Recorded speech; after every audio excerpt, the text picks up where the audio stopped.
the music នាំបទចាស់មកក៏ក្រៅឆាតថ្មីទោះបីមាន10000អាឡ័យក៏យើងត្រូវតែរួម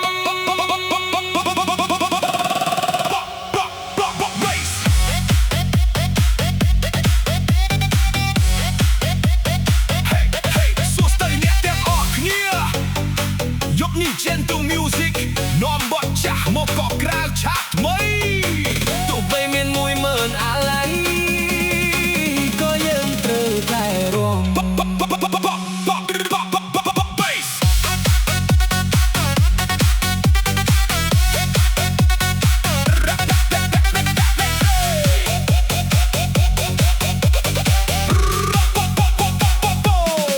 សំឡេងចម្រៀង10000អាឡ័យចម្រៀងជាងថ្មីនឹងក្រោយបងអ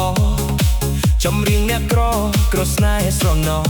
ស្ដាយចិត្តដែលស្មោះស្ដាយឈ្មោះស្នេហារំទំលើយភាពសោកស្ដា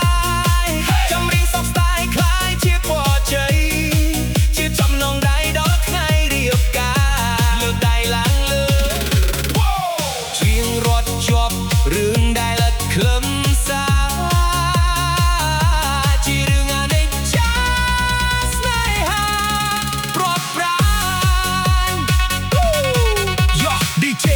ចាក់ភ្លេងបនលុកតុកអតីតកាលយ៉ាងណាពេលនេះយើងត្រូវតែដើរទៅមុខរឿងស្នេហាមិនសមប្រកបវក់វីចោលក្នុងរាត្រីយកចង្វាក់ភ្លេងកន្ត្រាក់មកលៀនជំរះភាពព្រីងរៃ